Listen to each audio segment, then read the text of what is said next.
A tech CEO is told his son died on a school camping trip, but when he opens the coffin, it's empty.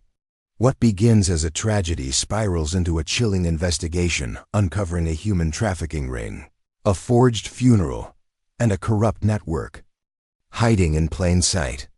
As he digs deeper, he realizes his son may still be alive, and the truth is far darker than he ever imagined.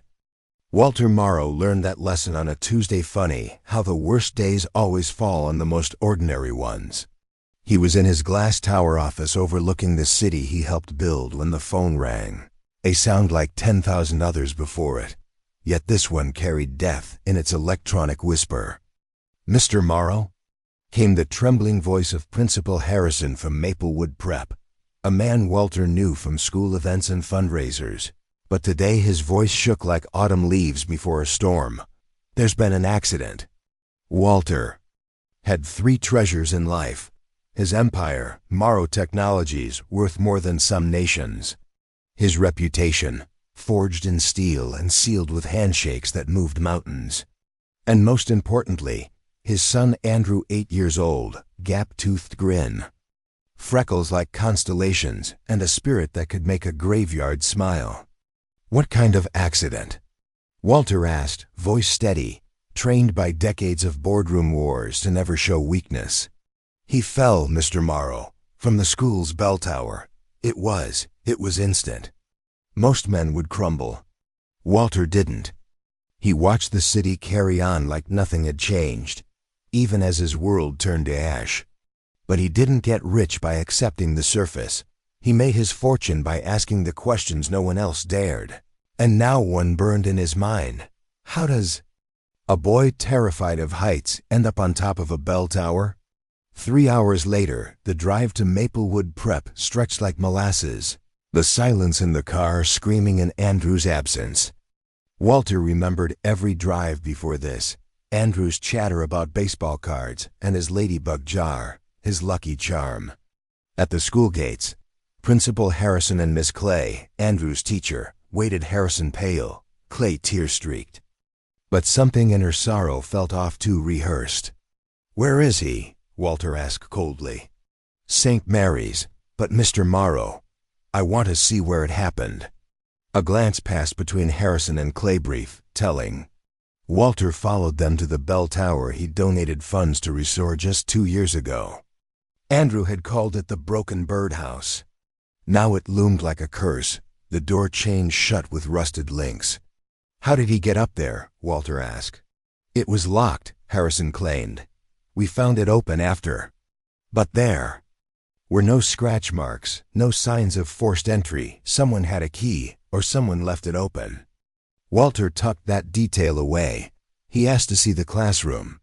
Ms. Clay led him through halls smelling of bleach and grief. Andrew's desk was by the window, his Yankees backpack hanging from the chair. Walter opened it with permission, a squashed peanut butter sandwich, homework, worn baseball cards. But no ladybug jar. "Where's his ladybug jar?" he asked. Ms. Clay paled. "His what?" "The mason jar. He never went anywhere without it. I don't recall seeing one." Walter ignored her, scanning the room until he saw it shattered. Under the desk, glass scattered like frozen tears, and inside the metal lid, folded carefully, was a piece of paper. Walter unfolded it with trembling fingers. Andrew's handwriting, shaky and desperate. "Daddy, I don't want to go." The world tilted. Walter gripped the desk to keep from falling as the implications crashed over him like a tsunami. Andrew had known. Somehow, someway, his boy had known what was coming. Go where? Walter's voice came out as a whisper, but it carried the weight of thunder. "Go where, Miss Clay?" She was backing toward the door now, her practiced tears replaced by naked fear. "I don't know what you mean, Mr. Morrow." Andrew must have been talking about the field trip. Some children get nervous about. What field trip?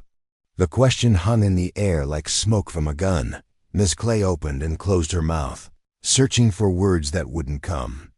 "There was no field trip scheduled," Walter continued, his voice growing harder with each word. "I check Andrew's calendar every week. We plan his weekend activities around his school schedule. So I'm going to ask you one more time, what field? Trip? That's when Principal Harrison appeared in the doorway, his face flushed from running.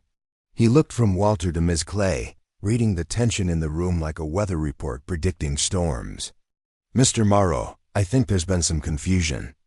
We should discuss this in my office, away from the children. The children are gone for the day, Walter said, not taking his eyes off Miss Clay. It's just us adults now. So why don't we all sit down and have an honest conversation about where my son really went today? But even as he said it, Walter already suspected he wouldn't get the truth. Not here. Not from these people who were hiding behind their badges of authority and their rehearsed sympathy. No, if he wanted answers, he'd have to dig for them himself. And Walter Morrow knew a thing or two about digging. That night the house felt like a mausoleum. Every corner held a memory. Every shadow whispered Andrew's name. Walter sat in his study, surrounded by the artifacts of his son's 8 years on Earth. Finger paintings on the refrigerator, a baseball signed by the entire Yankees team, photographs. From every birthday, every Christmas, every mundane Tuesday that now seemed precious as gold. But it was the recent photos that caught his attention. The ones from just last week, when Andrew had seemed different. Quieter, more clingy. Walter had attributed it to typical childhood phases, maybe some trouble at school he hadn't wanted to discuss. Now those moments took on a darker significance. Daddy, what if bad people wanted to take kids away? Andrew had asked just 3 nights ago, curled up in Walter's lap during their evening reading session. That's why we have police buddy and teachers and principals. They keep kids safe. But what if the bad people were the teachers? Walter had laughed it off, reassuring Andrew that such things only happened in movies. Now that laugh tasted like acid in his memory. He reached for his phone and dialed a number he hadn't called in years. It rang twice before a familiar voice answered. Clara Dorsey. Clara, it's Walter Morrow. I need your help. Silence stretched between them, loaded with history. Clara Dorsey, former FBI agent turned private investigator, had helped Walter navigate some delicate corporate situations over the years. She was the kind of woman who could find a needle in a haystack and tell you who put it there. I heard about Andrew, she said finally, her voice gentle. I'm sorry, Walter. I can't imagine. They're lying to me, Clara. The school, the police, everyone. Something's not right about how my son died. Walter, grief can make us see conspiracies where there are none. Sometimes accidents are just, Andrew left me a note. Sighed he didn't want to go somewhere. There was supposed to be a field trip that wasn't on any calendar. And his teacher, she's hiding something. Another pause. When Clara spoke again, her voice had shifted into professional mode. What do you need? Everything. Background checks. On the staff, financial records, surveillance footage from the area. I want to know what my son did every minute of his last day. Walter, this is police work. They have resources I don't. The police closed the case before they opened it. Called it a tragic accident and moved on. But I know my boy, Clara, Andrew, was afraid of heights. He wouldn't climb a playground slide without me spotting him, let alone a 4-story bell tower. Clara sighed, the sound carrying the weight of too many similar conversations. I'll need 48 hours and my usual fee. Money's no object, just find the truth. The truth has a way of being uglier than we expect, Walter. You sure you're ready for whatever I might uncover? Walter looked around his study, at the shrine of memory surrounding him. My son is dead, Clara. How much uglier could it get? 2 days later, Clara arrived at Walter's house carrying a thick manila folder and wearing an expression that made his stomach drop. She looked like a doctor about to deliver a terminal diagnosis. Tell me, Walter said, not bothering with pleasantries. Let's sit down first. Just tell me. Clara opened the folder and pulled out a photograph. It showed Andrew walking out of Maplewood Prep at 2:47 p.m. on the day he died, holding hands with Ms. Clay, but they weren't heading toward the bell tower. They were walking toward the parking lot. Security camera from the building across the street, Clara explained. Your son left school alive, Walter. Whatever happened to him, it didn't happen at that bell tower. Walter's hands shook as he studied the image. Andrew looked small next to Ms. Clay, his Yankees backpack bouncing against his shoulders. He didn't look scared. He looked trusting. There's more, Clara continued, pulling out additional documents. Margaret Clay, that's Miss Clay's full name, she's got a record. Did 2 years in Arizona for child endangerment before she got her teaching certificate. Somehow that conviction never showed up on Maplewood's background check. How is that possible? Money, influence, sometimes both. But here's the interesting part. She's not the only one. Principal Harrison? His previous school had 3 children disappear over a 2-year period. Never found. Cases went cold. Walter felt like he was falling through space, like the ground had simply ceased to exist beneath his feet. What are you saying? I'm saying Maplewood Prep might not be what it appears to be. I ran a deep dive on their finances, their staff, their history. Do you know how many children have transferred out of that school in the past 5 years? How many? 47. That's almost 10 per year from a school with only 200 students. Most transferred mid-semester, no forwarding information, no records of where they went. It's like they just vanished. Walter sank into his leather chair, the weight of revelation crushing down on him. You think Andrew was? I think your son discovered something he shouldn't have. And I think they took him somewhere before they staged his death at the bell tower. But the body was never properly examined.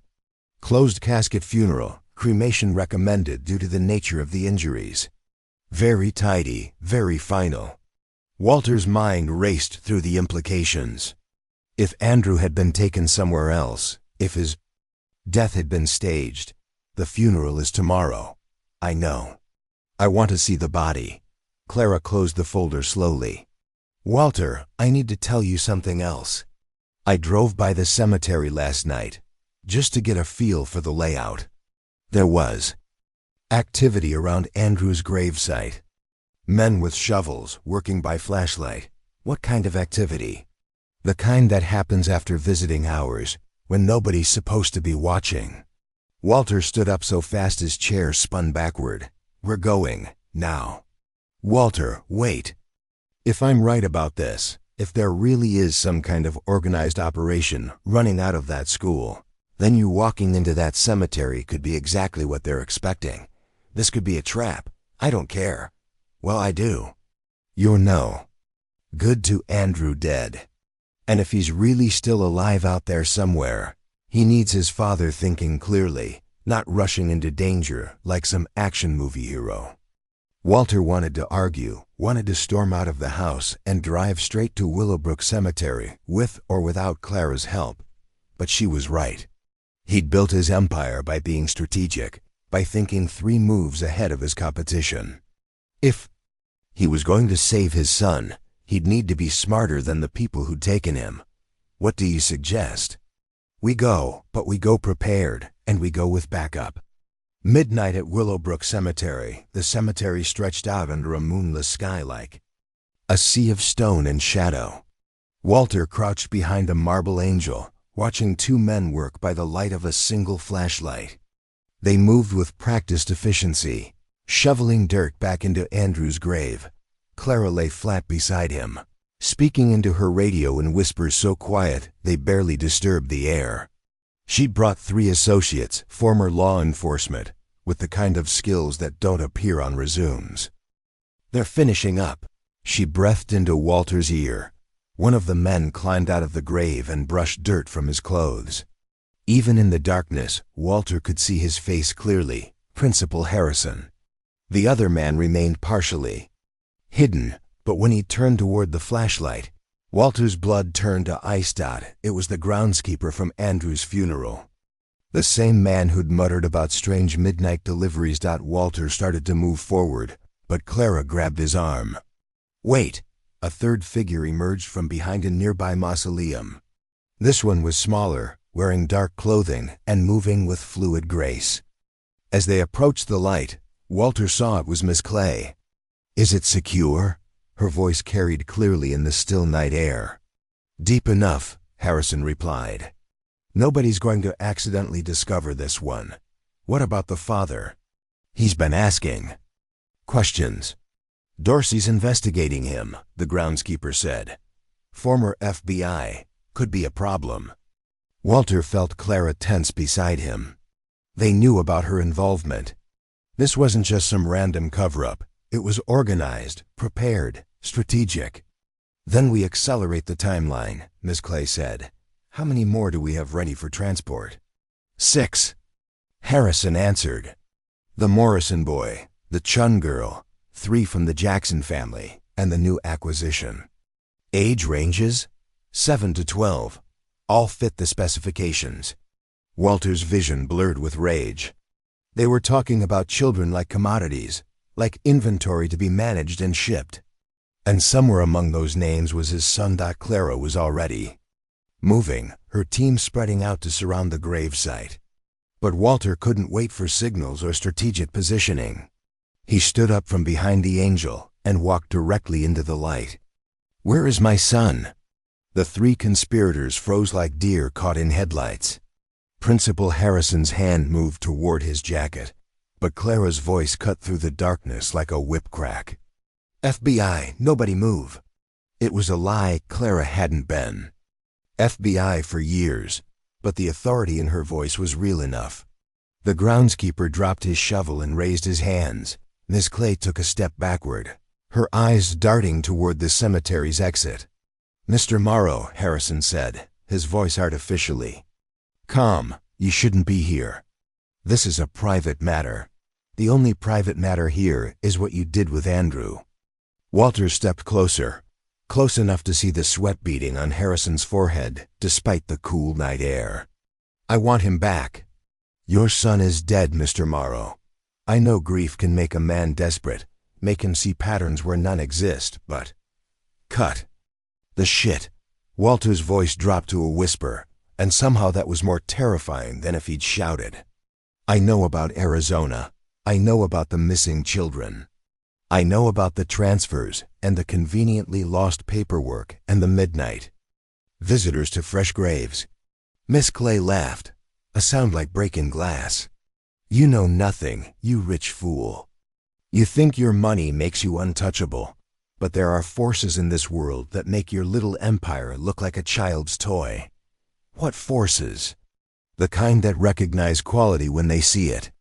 Your son was special, Mr. Morrow, bright, curious, brave, the kind of child who asks uncomfortable questions and refuses to accept easy answers. Sound familiar?" Walter's heart hammered against his ribs. They were describing Andrew perfectly, but also describing something else, criteria, standards, a shopping list. "Where is my son?" Clara's voice crackled over the radio. "Walter, we've got movement." 3 vehicles approaching from the east entrance. The trap was closing, but Walter didn't care. He was past caring about anything except getting answers. "Your son is where children like him go," Miss Clay said, backing toward the cemetery's edge. "Somewhere safe. Somewhere they can reach their full potential without the burden of inadequate parents." That's when Walter snapped. He lunged forward, grabbing Miss Clay by the throat before anyone could react. They crashed to the ground together, rolling over Andrew's freshly covered grave. "Tell me where he is." Walter screamed, his hands tightening around her neck. "Tell me or I swear to God." Gunshots erupted around them. Clara's team engaged the approaching vehicles, muzzle flashes lighting up the cemetery like deadly fireworks. Principal Harrison ran for cover behind a granite headstone, while the groundskeeper disappeared into the maze of monuments. But Walter didn't let go of Miss Clay. Even as bullets whispered overhead and chaos exploded around them, He held her there on his son's grave and demanded the truth. "The garden," she gasped out, her face purple in the flashlight's beam. "They call it the garden, Senator Blackwood's estate. But you're too late, Mr. Morrow. They're already gone." Walter released her and scrambled to his feet. Miss Clay rolled away, coughing and clutching her throat. "Gone where?" She looked up at him with pure hatred in her eyes. "To their new families. Rich collectors who appreciate special children. Children who will never have to worry about mediocre public schools or bourgeois moral limitations. You sold them. We saved them." Walter would have killed her then, might have strangled her with his bare hands right there on Andrew's grave. But Clara appeared at his shoulder, pulling him away as sirens wailed in the distance. "We have to go, now." As they ran through the cemetery, dodging between headstones and memorial benches, Walter's mind was already 3 steps ahead. Senator Blackwood. He knew that name, had donated to the man's campaigns, attended his fundraisers, shaken his hand at charity galas. But first, he needed to know if Andrew was really in that grave. 1 hour later, the police had cordoned off Willowbrook Cemetery. But Walter wasn't waiting for official channels. Money could buy many things, including a private excavation team willing to work in the pre-dawn hours without asking uncomfortable questions. Clara stood beside him as the backhoe operator worked under portable floodlights, carefully removing the dirt that Harrison and his accomplice had so recently replaced. Each scoop felt like an eternity, each moment stretched taut with possibility and dread. "Walter," Clara said quietly, "what if she was lying? What if Andrew really is ... Then I bury my son properly and spend the rest of my life making sure this never happens to another family. And if he's not?" Walter didn't answer. He couldn't. The hope was too fragile, too precious to examine too closely. The backhoe operator stopped and climbed down from his machine. "That's as close as I can get without risking damage. You'll need to hand dig from here." Walter grabbed a shovel before anyone else could move. The first scoop of earth felt heavier than lead, the second like lifting his own grief made manifest. But he kept digging, driven by a desperation that had burned away everything else. Fear, doubt, rational thought. The shovel struck something solid. Walter's heart stopped. Then started again, hammering like a jackhammer against his ribs. He dropped to his knees and began scraping away dirt with his bare hands, unmindful of the cold earth grinding under his fingernails. The coffin was expensive, mahogany with brass fittings, exactly what a grieving millionaire would buy for his beloved son. But it felt wrong. Too light when the funeral directors had loaded it. Too hollow when Walter pressed his ear against the lid. "Are you sure about this?" Clara asked. Walter was already working on the latches, his fingers trembling with anticipation and terror. The lid opened with a soft sigh, like a held breath being released. The coffin was empty. Not just empty of Andrew, empty of everything. No body, no clothing, no personal items. Just pristine satin lining that had never been disturbed by death. Walter stared into that hollow space and felt something fundamental shift inside him. The grief he'd been carrying for 2 days transformed into something harder, sharper, more dangerous. His son was alive. Somewhere out there, Andrew was alive and waiting for his father to find him. "The garden," Walter said, his voice steady for the first time since this nightmare began. "We're going to Senator Blackwood's estate." Clara pulled out her phone. "I'll call this in. The FBI can." "No." Walter climbed out of the grave, dirt still clinging to his expensive suit. "No FBI, no police, no official channels. These people have been operating for years right under everyone's nose.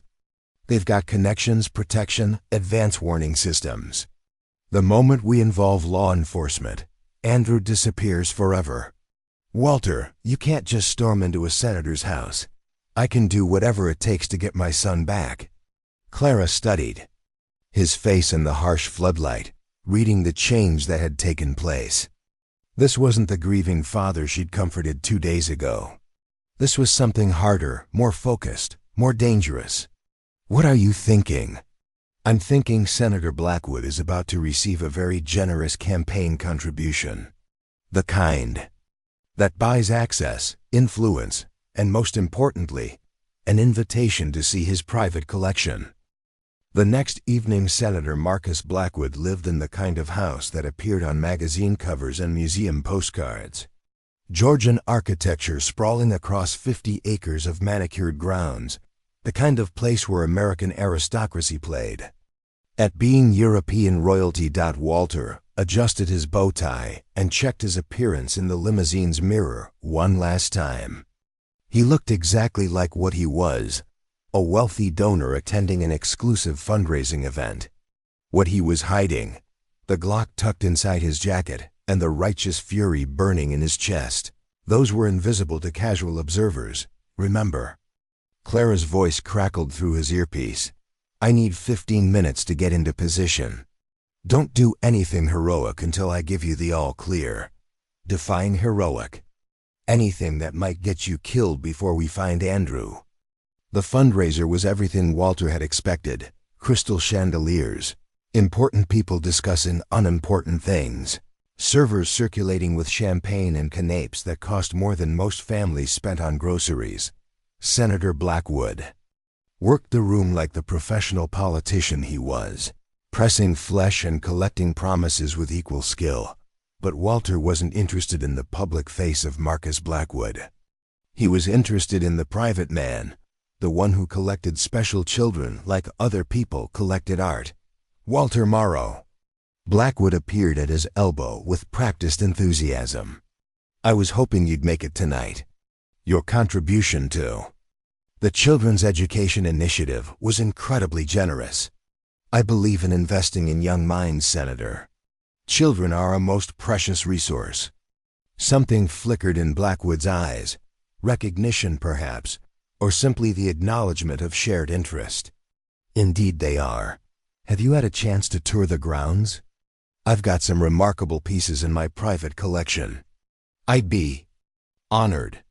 Blackwood led him away from the main party, down a marble hallway lined with portraits of dead politicians and forgotten statesmen. They passed through several rooms, a library, a study, a conservatory filled with exotic plants, before reaching a door that required a keycard to open. "My inner sanctum," Blackwood said, with a smile that didn't reach his eyes, "where I keep the things that are too precious for public display."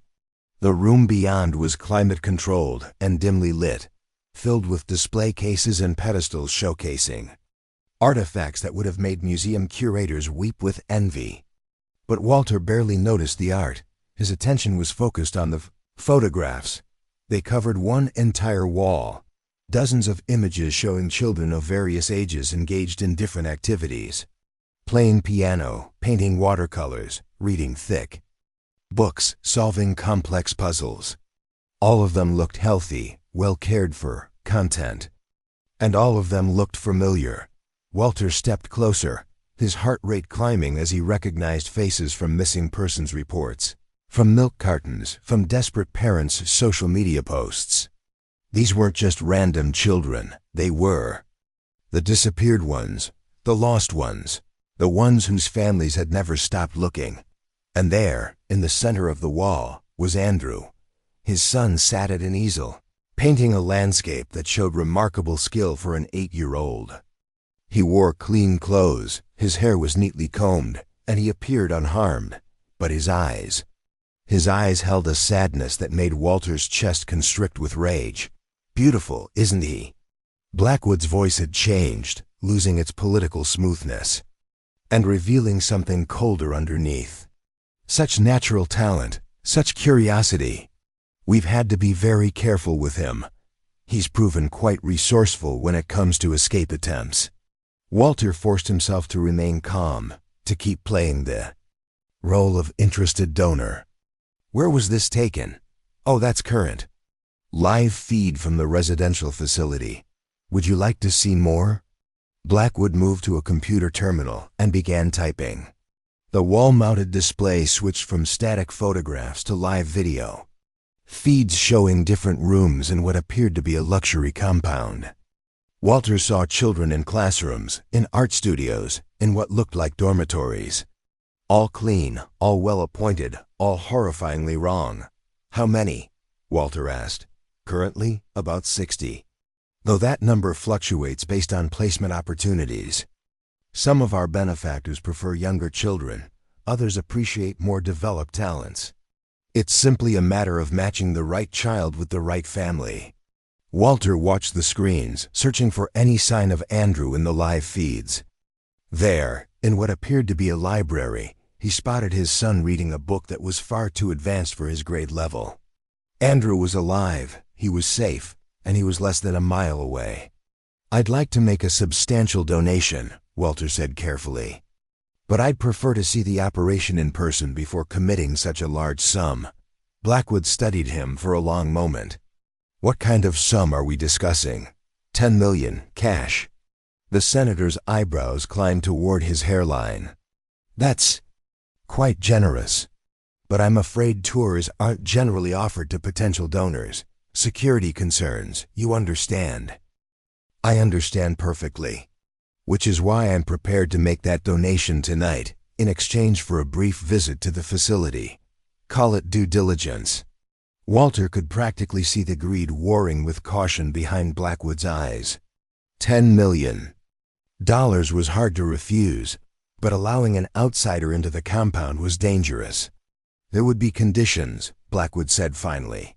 "NDAs to sign, security protocols to follow. And once you're inside, you're committed. This isn't the kind of operation that tolerates loose ends. I wouldn't expect anything less." Blackwood made a phone call, speaking in coded language that Walter pretended not to understand. When he hung up, his smile had returned, but now it looked predatory. "It seems tonight is your lucky night, Mr. Morrow," the facility director has agreed to a brief tour. "But I should warn you, once you cross that threshold, there's no going back. You'll be part of this whether you want to be or not." Walter nodded, his hand moving unconsciously to the gun hidden beneath his jacket. "I understand completely, Senator. Some opportunities are too valuable to pass up." The garden, the compound, sat in a valley behind Blackwood's main estate, hidden from aerial view by carefully planted trees and accessible only by a single winding road. It looked like an exclusive boarding school or a luxury rehab facility, all glass and steel and manicured lawns, designed to project affluence and security rather than imprisonment. But Walter noticed the details that gave it away: the fence, disguised as decorative ironwork, the cameras hidden among the landscaping, the guards dressed as groundskeepers. This was a prison for children, no matter how pretty they'd made it look. "Impressive, isn't it?" Blackwood said as their car approached the main building. "We've spared no expense in creating an environment where exceptional children can flourish while they await placement with families who can truly appreciate their gifts." "How long do they typically stay?" "Depends on age and specialty. Younger children, especially those with particular talents, are placed fairly quickly. Older ones sometimes require more preparation." The car stopped in front of a building that looked like a high-end hotel lobby. Through floor-to-ceiling windows, Walter could see children in common areas, some reading, others playing chess, or working on art projects. They all looked well cared for, but there was something sterile about the scene. Something that reminded Walter of zoo exhibits. A woman emerged from the building to greet them. She was in her 50s, professionally dressed, with the kind of authoritative bearing that suggested medical or academic background. "Dr. Sarah Chen," she introduced herself. "I oversee the residential program. Walter Morrow, potential benefactor." She shook his hand with the firm grip of someone accustomed to command. "Senator Blackwood tells me you're interested in making a substantial contribution to our work. I'm always willing to support organizations that recognize the special needs of gifted children." "Excellent. Would you like to begin with our educational facilities?" They entered through a security checkpoint disguised as a reception desk, then proceeded down a hallway that could have belonged to any exclusive private school. Classrooms held small groups of children working with dedicated tutors. Art studios showcased remarkable creativity for such young ages, and music rooms echoed with the sounds of prodigies practicing their craft. But Walter noticed other things. 2. The way the children's eyes followed the adults with wariness rather than affection. The absence of family photographs or personal items in the dormitories. The subtle but unmistakable presence of security personnel at every turn. The children seemed very compliant, Walter observed. Dr. Chun smiled. We find that structure and clear expectations help them adjust to their new circumstances. Most of them come from chaotic home environments where their gifts weren't properly nurtured. Here, they can focus on developing their potential without the distractions of typical family dynamics. They paused outside a classroom where Walter could see Andrew through the window. His son was working on what appeared to be advanced mathematics, his red hair catching the light as he bent over his worksheet. He looked healthy, unharmed, but there was something in his posture that spoke of resignation rather than engagement. That one's quite special, Dr. Chun noted, following Walter's gaze. Exceptional spatial reasoning, advanced problem-solving skills, remarkable creativity. He's been rather resistant to the program, but we're confident he'll adjust given time. Walter's hands clenched into fists. Resistant how? Oh, the usual things. Escape attempts, refusing to participate in activities, asking uncomfortable questions about his previous living situation. Some children take longer to accept that their old lives are over. Their old lives? Well, yes, that's rather the point, isn't it? These children need to understand that their biological families were holding them back, limiting their potential. We help them transition to new family structures that can better serve their exceptional needs. Walter wanted to smash through the window, to gather Andrew in his arms and run. But Clara's voice in his earpiece reminded him to stay focused, stay patient. I'd like to see the residential areas, he said instead. The dormitories were arranged by age group, with younger children in rooms that looked like luxury hotel suites and older ones in apartment-style accommodations. Each room was beautifully appointed with quality furniture, educational materials, and entertainment systems.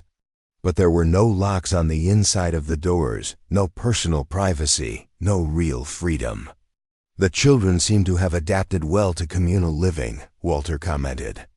Most of them come from single-child homes where they were overindulged by doting parents, Dr. Chun explained. Learning to share space and resources is an important part of their development. It prepares them for their eventual placement with families who understand that exceptional children require structure above sentiment. Walter nodded, playing his role while his mind cataloged every detail: guard rotations, security cameras, potential escape routes. And the placement process? How do you match children with appropriate families? Very carefully. Our benefactors undergo extensive screening to ensure they can provide the kind of environment these children need to flourish. Wealth alone isn't sufficient. We look for individuals who understand that exceptional children are investments in the future, not mere emotional companions. They moved through more areas of the compound, a medical facility staffed with doctors who specialized in what Dr. Cheen called behavioral adjustment therapy. Workshops where older children learned practical skills, and recreation areas that felt more like controlled experiments than places for play. But it was the final stop on their tour that made Walter's blood turn to ice. Dr. Chen led them to what she called the Transition Center, a series of rooms designed to look like typical family homes. Each one was decorated differently. Some resembled suburban McMansions. Others looked like urban penthouses or country estates. Children of various ages moved through these spaces under the watchful eyes of adults who were clearly not their parents. Practice environments, Dr. Chun explained. We find that children adjust more quickly to their new families. if they've had time to acclimate to different lifestyle expectations. Some of our benefactors prefer children who can seamlessly integrate into existing household routines, while others enjoy the process of shaping young minds from scratch. Walter watched a girl who couldn't have been more than 6 years old setting a formal dining table under the direction of a stern-looking woman. The child's movements were precise, robotic, empty of the natural clumsiness that should have defined her age. "How long have you been running this operation?" Walter asked. "The program has been in development for nearly a decade," Blackwood answered. "We started small, working with families who had already expressed interest in alternative adoption arrangements. Word of mouth brought us to the attention of other like-minded individuals, and the program evolved to meet growing demand." "Demand for what exactly?" Dr. Chun and Blackwood exchanged a glance. Walter had pushed too hard, asked one question too many. "I think that's enough for tonight," Dr. Chun said, her professional smile cooling several degrees. "Perhaps we should return to the main house to discuss the financial arrangements." But Walter wasn't done. He'd seen enough to know that this wasn't just kidnapping. It was systematic child trafficking dressed up in the language of education and opportunity. These people were stealing children from their families and selling them to wealthy collectors who wanted living trophies. "Actually," Walter said, "I'd like to speak with some of the children directly. Get their perspectives on the program." "I'm afraid that's not possible," Dr. Chun said quickly. "The children are on a strict schedule, and disrupting their routines can cause significant distress. Just a brief conversation. I want to understand what kind of impact my donation would have." Blackwood placed a hand on Walter's shoulder, a gesture that looked friendly but felt like a warning. "Mr. Morrow, I appreciate your thoroughness, but Dr. Chun's protocols exist for good reasons. These children are in delicate stages of development, and outside interference could undo months of careful work." Walter shrugged off the senator's hand. "I'm not asking to interfere. I'm asking to speak with one child for 5 minutes. If my donation is going to support this program, I need to see evidence that it's actually helping the children." The temperature in the room seemed to drop 10 degrees. Dr. Chun's smile disappeared entirely, and Blackwood's political mask slipped enough to reveal the predator underneath. "Mr. Morrow," Dr. Chun said carefully, "I'm beginning to wonder if you're really here to make a donation, or if you have some other agenda." Walter's hand moved toward his jacket, fingers finding the grip of his concealed weapon. But before he could respond, alarms began sounding throughout the compound. Red lights flashed in the corridors, and Dr. Chun's radio crackled with urgent voices reporting security breaches at multiple locations. Through the windows, Walter could see figures moving across the grounds. Clara's team had arrived. "Lockdown protocol," Dr. Chun barked into her radio. "All children to secure positions. Security teams to defensive positions." Blackwood grabbed Walter's arm. "What have you done?" Walter smiled for the first time in days, and it wasn't a pleasant expression. "I've come to collect my son." He pulled the gun from his jacket and aimed it at Dr. Chun's chest. "You're going to take me to Andrew. Now, Mr. Morrow, please, now." The compound erupted into chaos around them. Children screamed as they were herded into lockdown rooms. Security guards shouted commands into radios, and somewhere in the distance, gunfire echoed across the manicured lawns. But Walter heard none of it. His entire focus had narrowed to a single objective: finding his son. Dr. Chen led them through corridors that seemed to shift and multiply as emergency lighting strobed overhead. They passed locked doors behind which Walter could hear children crying, calling for parents who couldn't answer. Each sound was like a knife to his heart, but he kept the gun trained on Dr. Chun and kept moving forward. "The boy is in residential. Block C," she said, her professional composure finally cracking. "Room 247. But Mr. Morrow, you don't understand what you're doing. These children can't simply return to their previous lives. They've been psychologically prepared for new family. Structures.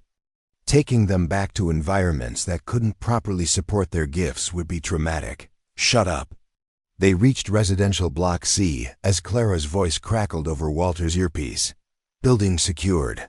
Multiple hostiles down. Where are you? Block C, room 247, Walter replied.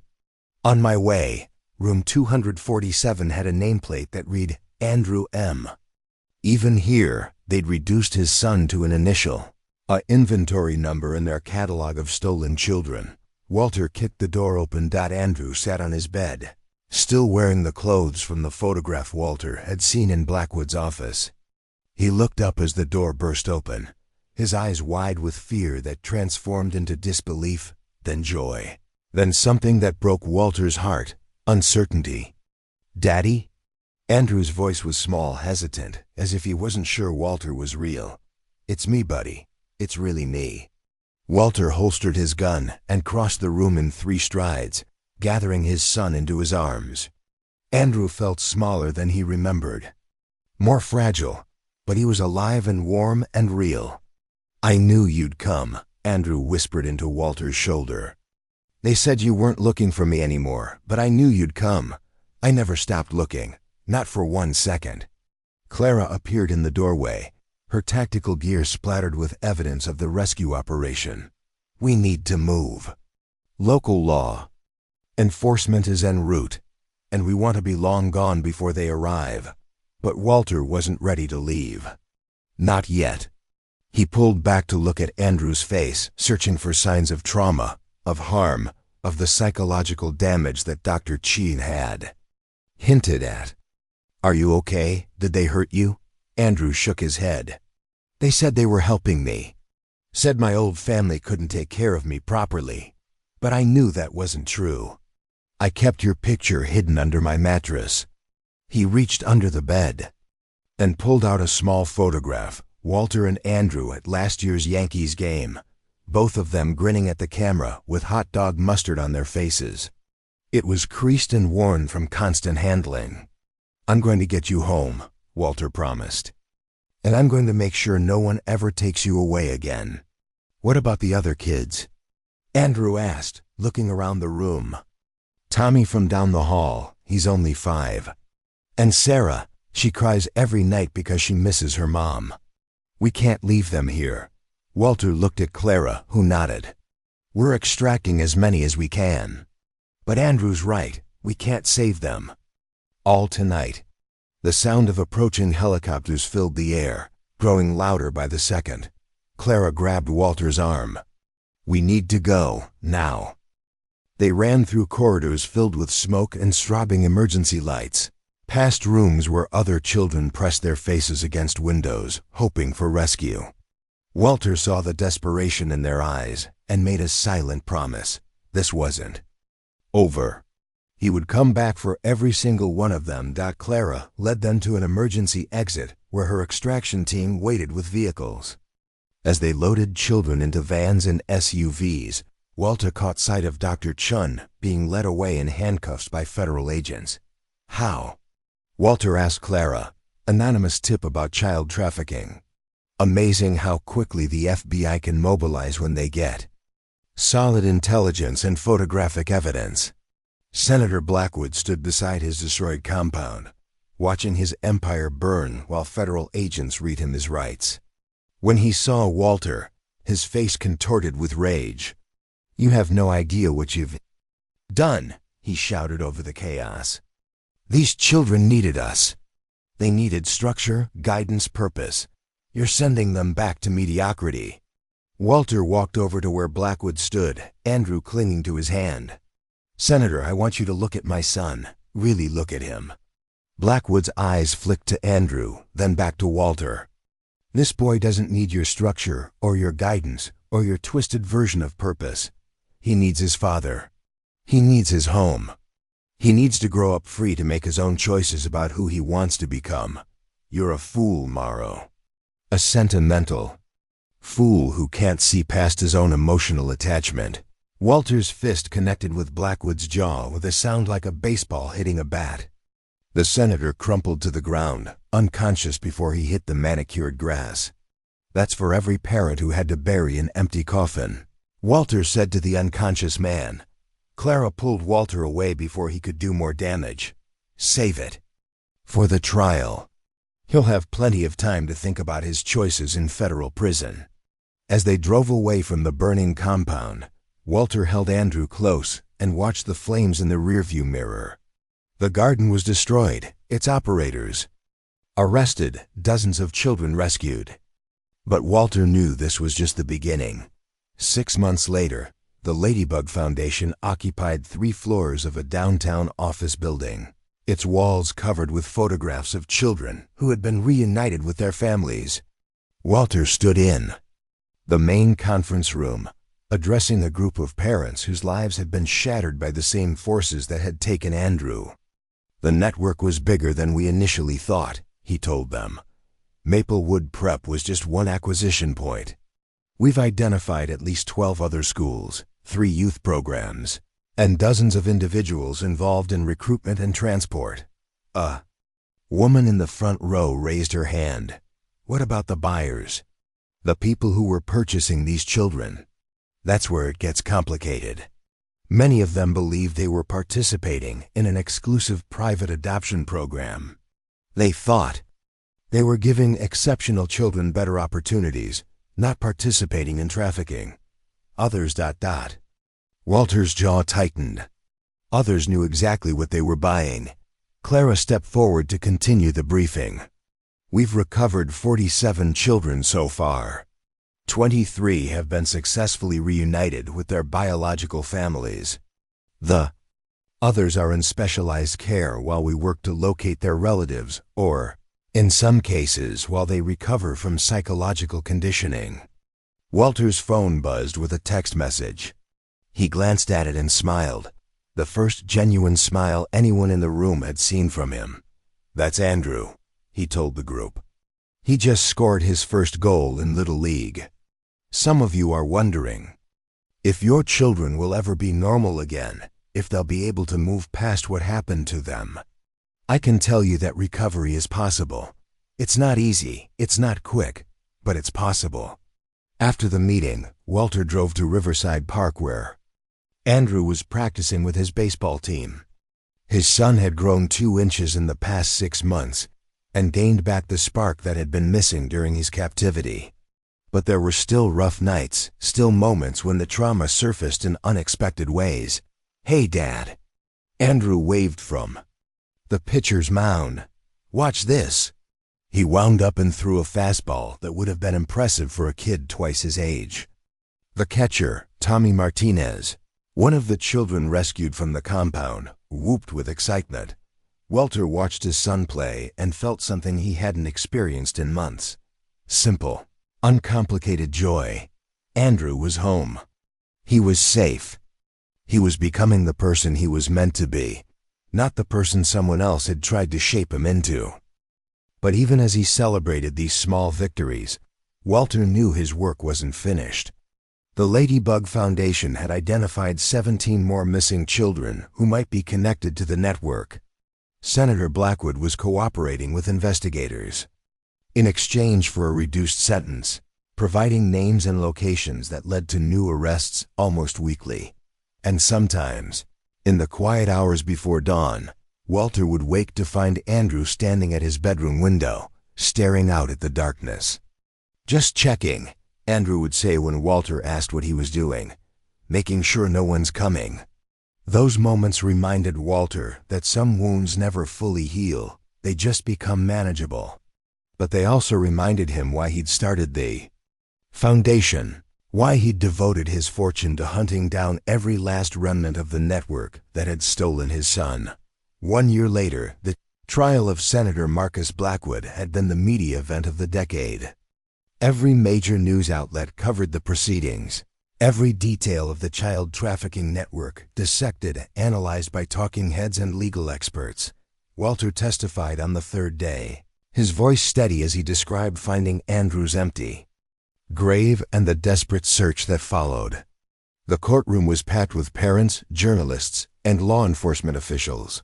But Walter spoke only to Andrew, who sat in the gallery wearing his Little League uniform. "They told us our children were gone," Walter said, looking directly at his son. "They made us believe that death was the end of the story.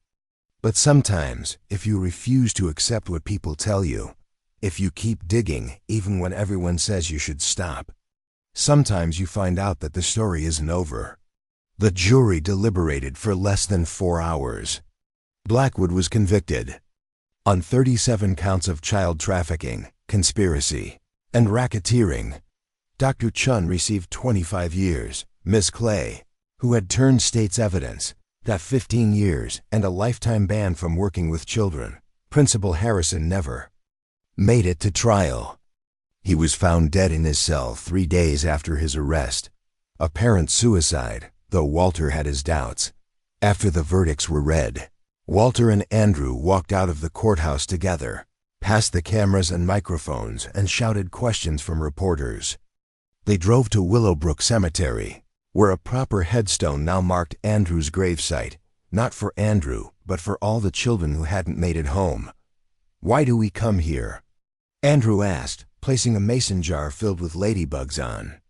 "The granite memorial, to remember," Walter said, "and to promise that we won't stop fighting for the ones who are still lost." They stood in comfortable silence, watching the ladybugs explore their temporary glass home. Andrew had started collecting them again after coming home, but now he always released them after a few hours. "They need to be free," he'd explain. "Everyone needs to be free." 2 years later, the Ladybug Foundation had grown into an international organization with chapters in 15 countries.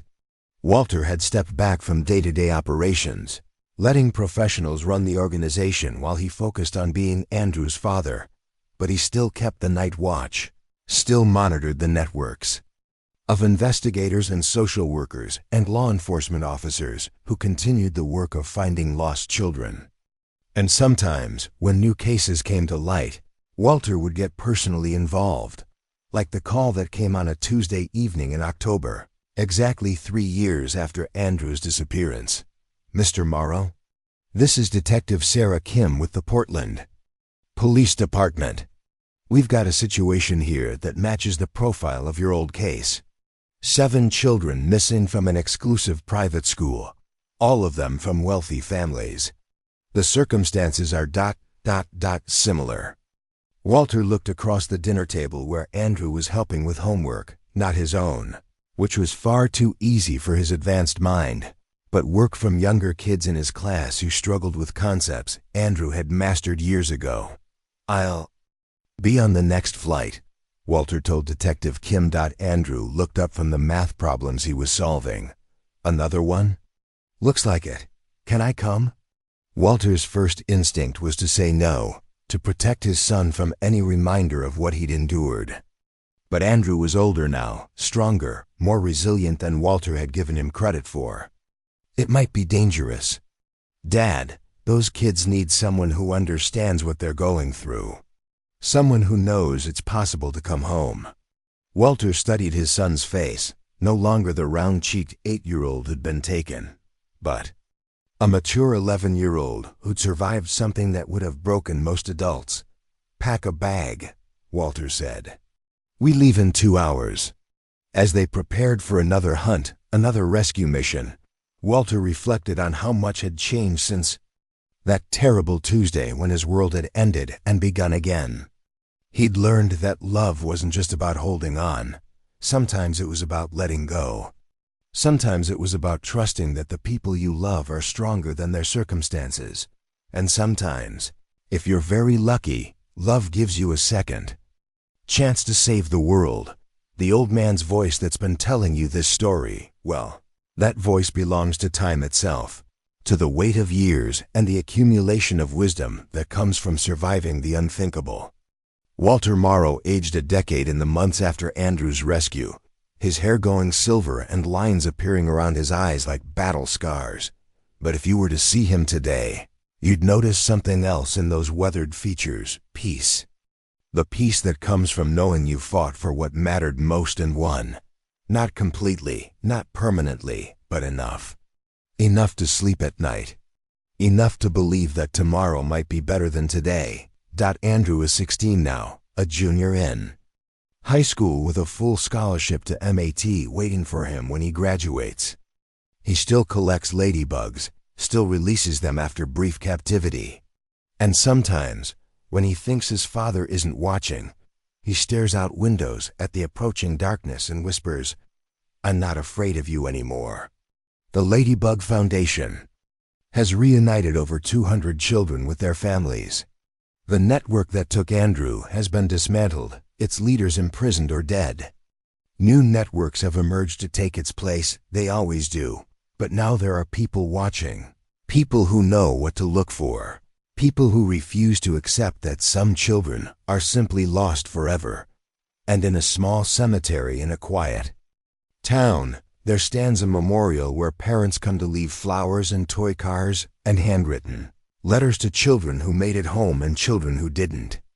The inscription reads simply, "Every child deserves to be found." But if you look closely at that memorial, you'll notice something else. A small hole drilled into the stone, just large enough for a mason jar. And on sunny days, if you're very quiet and very patient, you might see a flash of red wings as a ladybug emerges into the light, spreads its wings, and flies toward home. That's the end of this story, friends. But remember, it's not the end of the fight.